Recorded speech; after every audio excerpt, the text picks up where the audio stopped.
Hello friends, welcome back to my channel சுதானும் நானும். இன்றைக்கி நம்ம சேனலில் ஒரு சூப்பர் அண்ட் டேஸ்டி அண்ட் க்ரீமியான ஒரு சேமியா பாயசம் தான் பண்ண போகிறோம். ஃபஸ்ட்டு இந்த பாயசம் பண்ணுறதுக்கு அடுப்பில் ஒரு கடாய் வச்சுக்கலாங்க. கடாயில் ஒரு 2 டீஸ்பூன் அளவுக்கு நான் நெய் சேர்த்துக்கிறேன். இப்போ நெய் நல்லா உருகட்டுங்க. நெய் நல்லா உருகினதுக்கப்புறமா இதில் நம்ம முந்திரி திராட்சையெல்லாம் வறுத்து எடுத்துக்கலாம். இப்போ பாருங்கள், நெய் நல்லா உருகிருச்சு.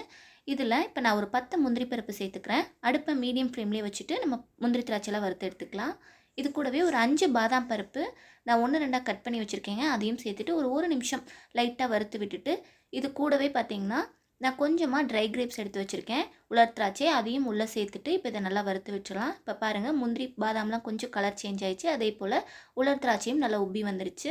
இதை ஒரு பிளேட்டில் மாற்றி வச்சுட்டு இதே நெய்லேயே நம்ம சேமியா வறுத்து எடுத்துக்கலாம். நான் இன்றைக்கி பாயசத்துக்கு யூஸ் பண்ணுவாங்களே பெரிய சேமியா, அது யூஸ் பண்ணிக்கிறேன். இந்த சேமியா பார்த்திங்கன்னா நான் அப்படியே சேர்த்தாமல் கொஞ்சம் உடச்சிட்டு சேர்த்துக்கிறேன். அடுப்பை மீடியம் ஃப்ளேமில் வச்சுட்டு இப்போ சேமியா நல்லா ஒரு கோல்டன் ப்ரௌன் கலர் வர அளவுக்கு வறுத்து எடுத்துக்கலாம். முடிஞ்ச அளவுக்கு அடுப்பை லோ ஃப்ளேம்லேயே வச்சுக்கோங்க.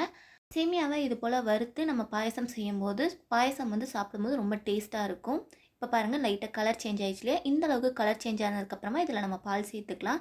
எந்த கப்பில் சேமியா அளந்தீங்களோ அதே கப்லேயே ஒரு 1 1/4 கப் அளவுக்கு நான் காய்ச்சி ஆற வச்ச பால் சேர்த்துருக்கேன். இது ஃபுல் ஃபேட் க்ரீம் மில்க்கு. தண்ணி எதுவும் சேர்த்தலைங்க, சேர்த்தாமல் அப்படியே காய்ச்சி வச்சுருக்கேன். இப்போ இது கூடவே ஒரு 1/2 கப் அளவு தண்ணி சேர்த்துட்டு ஒரு தடவை நல்லா கலந்து விட்டுறலாம். இப்போ பால் பொங்கி வரட்டுங்க. இப்போ பாருங்கள், பால் நல்லா பொங்கி வந்துருச்சு. இதில் சர்க்கரை சேர்த்துக்கலாம்.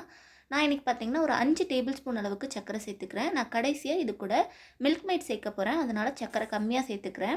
ஒருவேளை நீங்கள் மில்க் மைட் சேர்த்துலைன்னா இந்த ஸ்டேஜ்லேயே ஒரு 2 3 டேபிள் ஸ்பூன் அதிகமாக சர்க்கரை சேர்த்துக்கோங்க. இப்போ இது கூடவே ஒரு 4 ஏலக்காய் வாசனைக்காக சேர்த்துட்டு நல்லா கலந்து விட்டுறலாம். இப்போ சேமியா வேகிற அளவுக்கு நம்ம வெயிட் பண்ணலாங்க. இப்போ பாருங்கள், சேமியா நல்லா வெந்து வந்துருச்சு. கடைசியாக இது கூட நம்ம கண்டென்ஸ்டு மில்க் சேர்த்துக்கலாம். நான் ஒரு 2 டேபிள் ஸ்பூன் அளவுக்கு மில்க் மைட் சேர்த்துக்கிறேன். நம்ம மில்க் மைட் சேர்க்கும்போது பாயசம் நல்லா க்ரீமியாகவும் அதே போல் சாப்பிடும்போது டேஸ்ட்டாகவும் இருக்கும், அதுக்காக தான். இப்போ இது கூடவே கடைசியாக நம்ம வறுத்து வச்ச முந்திரி திராட்சையெல்லாம் சேர்த்துட்டு ஒரு தடவை நல்லா கலந்து விட்டுறலாம். அவ்வளோதான், நம்மளோட சூப்பரான சேமியா பாயசம் ரெடிங்க. இப்போ இதை சூடாவோ சில்லுனோ உங்கள் விருப்பப்படி நீங்கள் சர்வ் பண்ணிக்கோங்க. பாருங்கள், பார்க்கும்போதே எந்த அளவுக்கு க்ரீமியாக அண்ட் சூப்பராக இருக்கும். சாப்பிட்றதுக்கும் ரொம்ப ரொம்ப டேஸ்ட்டாக இருக்கும். கண்டிப்பாக நீங்களும் ட்ரை பண்ணி பார்த்துட்டு எப்படி இருந்ததுன்னு மறக்காமல் கமெண்ட்டில் சொல்லுங்கள். வீடியோ பிடிச்சிருந்தேன்னா லைக் பண்ணுங்கள், ஷேர் பண்ணுங்கள், சப்ஸ்கிரைப் பண்ணி பக்கத்தில் இருக்க பெல் ஐக்கானை கிளிக் பண்ணிவிட்டு ஆளுங்கிற ஆப்ஷனை கிளிக் பண்ணிக்கோங்க.